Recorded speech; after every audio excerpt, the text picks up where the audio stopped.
Hey guys, welcome to Buckle Up Podcast. I'm your host, Shipley McGinnis, and I am so happy that you guys are listening. I hope your day is going well. Mine is going swell, and I'm just happy to be here. So, today I want to talk about an article that I had read about a funeral parlor in Colorado who owes families $950 million because they got caught giving clients fake ashes of their loved ones. So they were collecting the insurance company's checks, and they was not burying these families' loved ones. They were giving them ashes and saying that they cremated them and they were fake ashes. Meanwhile, where they ran off with their insurance money. So one of the reasons on how they got caught, according to the article, is that they ran off to Oklahoma when the bodies of the clients in their funeral parlor started to smell. So they were having the bodies kept inside the funeral parlor, and they also was having the bodies outside. They buried some of the bodies outside. It was like at least 200 bodies that they did this to, and they gave the families fake ashes. So now these folks are waiting um for a court date, and yeah, this is what the love of money will do for you folks. I'm believing that these people were very greedy because they were laundering money and they were taking advantage of people at a vulnerable stage in their life where they lost a loved one, and they trusted this funeral parlor business to take care of the needs of their loved ones so that they can give them a proper service. And these people clearly took advantage of them, you know, and they got caught when, the neighbors found out that, listen, we have some foul odor coming for this funeral home, and I think that's what opened the can of worms to find out what these people were doing to these people, which is horrible, horrible. You know, there's just, money will make, when you love money, money will make you do immoral things. And this is what these people did. They took advantage of people that were very vulnerable. And I feel like they should serve time for that. They should get whatever time money laundering is. Um, they should get that time. They should have enough time to sit in there and realize what they did to 200 families, basically. And God knows how long they was getting away with this. But they had to been getting away with this for quite some time when you're owing people $950 million. That's a lot of money. So that tells me you've been doing that for quite some time. I just don't understand people in this world. I would like to get inside their heads and be like, what was you guys thinking of when you decided to do this horrific laundry, money laundry crime? Like, what was you thinking of? Was you thinking of buying more houses, more cars? With the money that you were receiving from these insurance company and beating these families out of and giving them fake ashes? Ah, come on. Ah, that's why you cannot be the lover of money, people. Because lover of money will make you do bad things. It will make you do things that you would not ordinarily do in your right state of mind when you love money. You cannot love money. You cannot. You cannot. Because if you do, this is what the love of money will put you at in jail. It will put you in jail because you don't have a moral compass of anything because you love money. So anything on your mind is I gotta get this money. I love it so much. I don't care by any means necessary or how I get it. I gotta get this cheddar. I don't love money. I like money, but I don't love money. Because I don't never want to be in a position where I'm like, oh, I'm loving all this money. No, I like this money, but I will never love money where it'll put me in a compromised position that will compromise my moral complex. Never.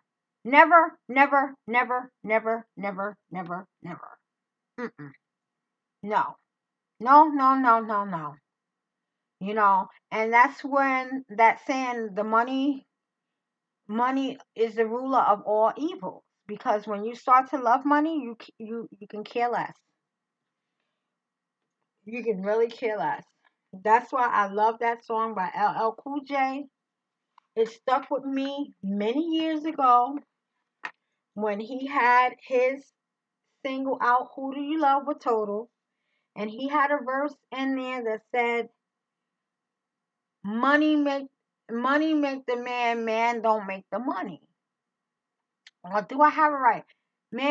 I'm sorry. Man makes the money. Money never makes the man. And when I heard that verse, it hit me to my core. Like it said something to me. It really touched my spirit. And it always stayed with me. And it's like, yo, I like money, but I don't love money. I can be a millionaire and be cool. I don't have to be a billionaire. You know, I can be a millionaire and still do the right thing and still like money and not love money where it'll compromise who I am, you know? And those people, they're just like crazy. Like how do you look at yourself in the mirror knowing that you scammed 200 families and you gave these families ashes, fake ashes at that, of their loved ones? How could you look in the mirror at yourself every day knowing that you did that? I couldn't do it. I couldn't do it. But they didn't care because they didn't get caught. So now that they're caught, they probably are thinking like, shoot, two things. Damn, we didn't get away with it, or we messed up. It's too late now because now you're caught. And now you have to lay in the bed that you made for yourselves when you took advantage of these families that were grieving their loved ones. You're horrible people for doing that to these families. What do you guys think? Do you think that these funeral morticians are good people, or do you think they're horrible people? How would you have liked it if they did this to your loved one, or a close friend of yours? Would you be upset? Would you be wanting to sue these people? I know I would. I definitely know that I would in that manner, you know? And then you flee like you're not going to get caught, like you don't have a paper trail. Like and get, they can't go to the courts and get a warrant to go to your place of business and pick up evidence, you know? That's how they knew that you were in another state running, you know? I don't know what is wrong with people these days. I really don't. But I wanted to talk about that topic on my bar. I wanted to talk about that topic on my podcast, you know, because this is the type of world that we live in where people love money. They don't want to like it, they want to love it. And when you love it, these are the things that happen when you love money. You don't have any morals because the love of money got you that way. What do y'all think? What do y'all think? What do y'all think? What do y'all think?